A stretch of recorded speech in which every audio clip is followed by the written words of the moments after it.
3, 2, 1.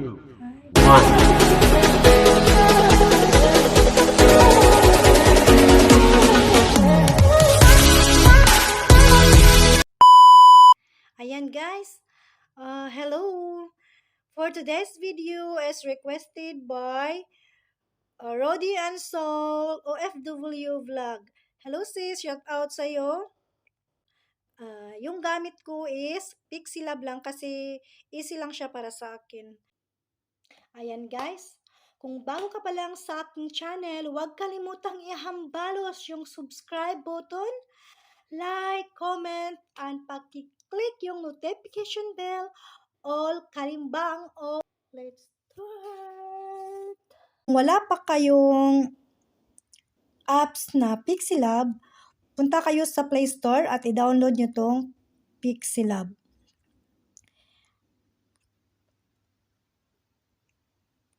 Ito guys, Pixilab. Yan ito. Ganyan ko lang siya ginagamit. Tapos, click natin tong tatlong dot sa taas. Ito. Tapos, image size tayo. Image size. Click natin tong custom, pili tayo.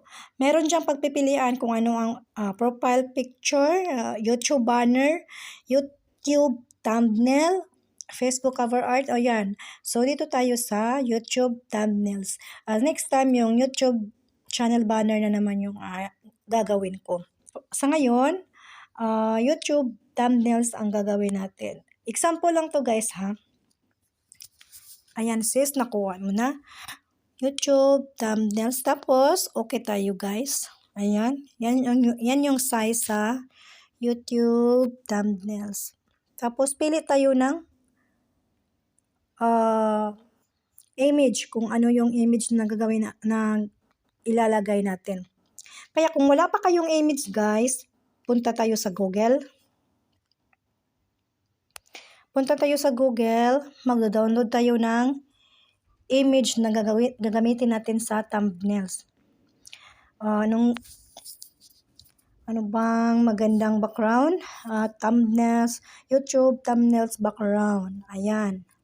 Tapos, ganito lang siya save guys. Ito, for example lang to ha. Ito. Tapos, long press lang natin siya.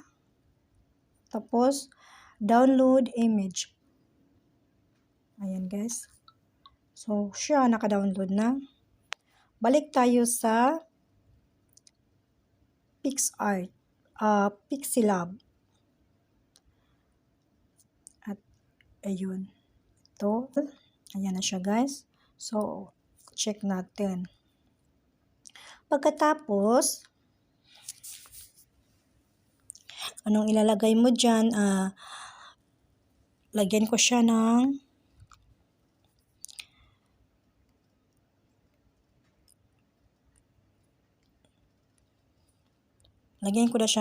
ng text.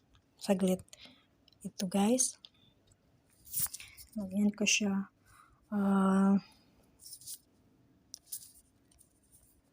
Paano gumawa ng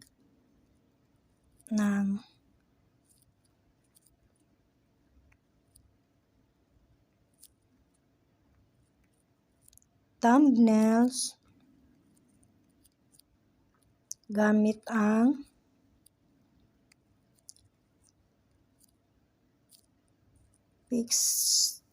Pixilab. Ayan. Yan na guys. Palakihin natin yung size niya.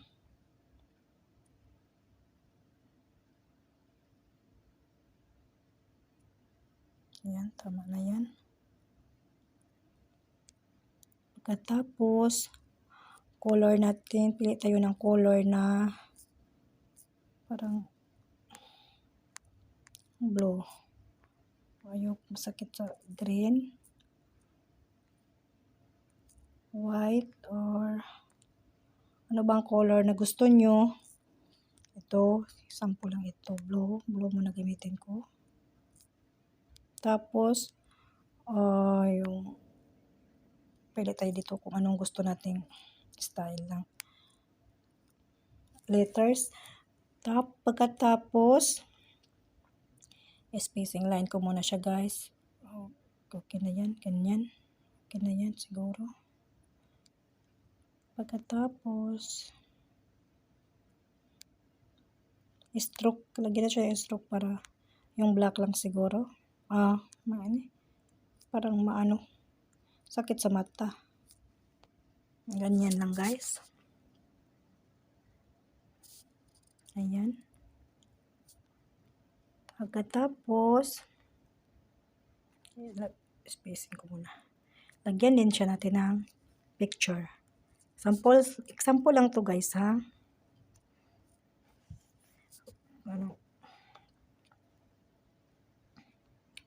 So, lagyan ko siya ng photos.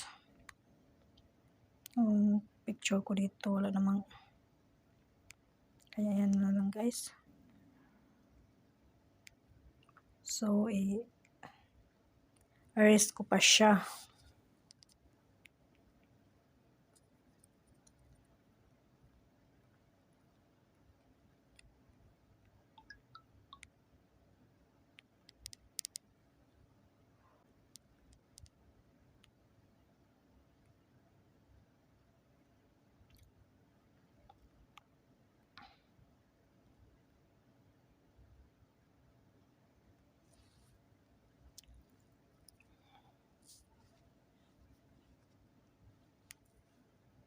Ayan, guys.